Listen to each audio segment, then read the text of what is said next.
Hello everyone, welcome to Insurance Education. My name Raymond Macmillan. Today I want to talk to you some more about COVID-19 and what insurers are doing with their policy in their policy documents. But I want to go back some years. Let's go back to 1774, if I may. And that was a court case which determined, it's called the Life Assurance Act. And that determined the principle of insurable interest, that there must be that financial relationship between the person claiming and the subject matter of insurance. Come forward to 1907, that's another case law which determined the principle of proximate cause, meaning not the first cause is the dominant cause in the loss. When you're about to pay a claim, you must determine what is the dominant cause of the loss. Was it the first incident, the first cause, or was there any other intervening cause which actually caused the loss? And if so, is that dominant cause covered under the policy as an insured peril or an excluded peril? I'd want to now read for you how insurers are now clarifying the meaning of the policy when it comes to communicable diseases. If I may, listen to one endorsement which is now being added to all policies from one insurer, by one insurer. Communicable disease exclusion clause. Notwithstanding any provision to the contrary within the policy of insurance, this policy excludes all actual or alleged loss, liability, damage, compensation, injury, sickness, disease, death, medical payment, defense costs, expense, or any other incurred by or occurring to the insured directly or indirectly, and regardless of any other cause contributing concurrently or in any subsequent originating from, caused by, arising out of, contributed to, by, resulting from, or otherwise in connection with a communicable disease, or the fear or threat, in brackets, whether actual or perceived, of a communicable disease.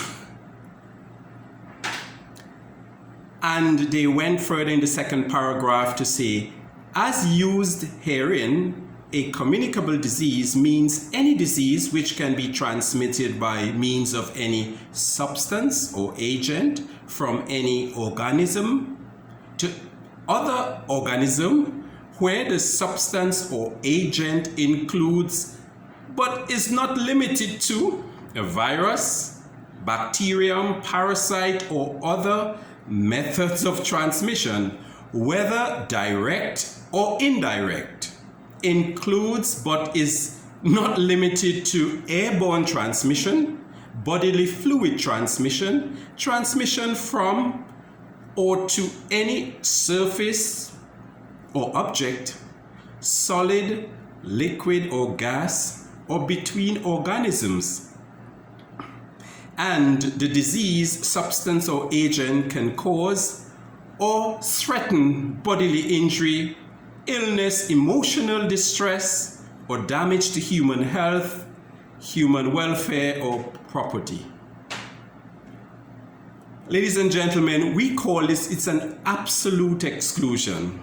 Just in the property policy, you would find absolute exclusions for nuclear explosion.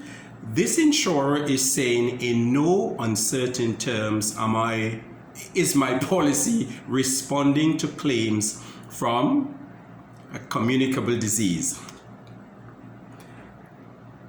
We know that in some regions, in some territories, there was a Supreme Court judgment in favor of some small clients who brought a test case, and the Supreme Court overturned the ruling of the lower court and said that they are entitled to compensation because of the wording of their existing policy.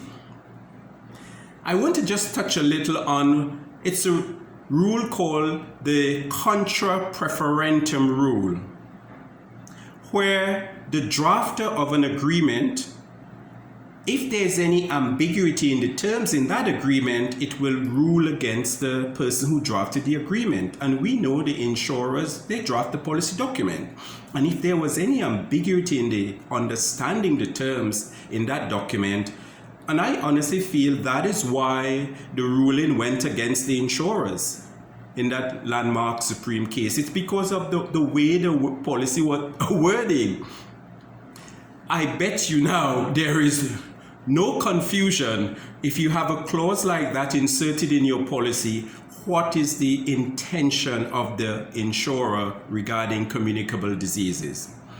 There's another situation. I don't know if you remember, in about the early 2000s, there was a Sarbanes-Oxley Act. That was a new act in the States, which is inserted in policies. I know in Lloyd's of London, they are inserting them. They were inserted in the policy documents issued at Lloyd's, because they're saying the position has now changed because of all the, I think it has to do with the failure of Enron and some other large companies. They had to bring in a robust position now in respect of corporate governance and liabilities for those senior executives who manage the companies. There was another one which came into being, if you go forward, and remember we had a problem with terrorism in the world, where the governments of the world had to make a decision how they would combat terrorism. There's a clause in the policy called a sanctions clause, which was inserted in an effort to reduce the chances of money laundering, etc. in the world, I would say. This communicable disease endorsement, which is now being issued, we're in a new era, ladies and gentlemen, and the intention of the insurers are being very clear. It is not a cover under the policy. It is too large a risk to be able to put adequately a premium, to attach a premium for that particular cover. Usually when you have these pandemics, etc., it's usually for a state or a government to take up the responsibility in respect of compensation and payments to ordinary citizens. I hope that's helpful to at least someone. If you're an examination student, I bet you soon CII would now be inserting that in your text, so look out for that clause being added in your text. If you want to check it out yourself, look at it's really on the proximate cause, that principle in your textbooks at the moment, and you can go and look at the absolute exclusion for nuclear explosions. This communicable disease would now be deemed an absolute exclusion. Thank you for your time. If you like what you've just heard, why not click the like button below? If you would like to subscribe to our channel, we also invite you to subscribe. We have good material sharing on insurance and the policy conditions, the policy contents, and what's happening in the world, how it's affecting insurance policies. Again, if you'd like to have access to my next video, why not click the like button above? Thank you, ladies and gentlemen. See you next week.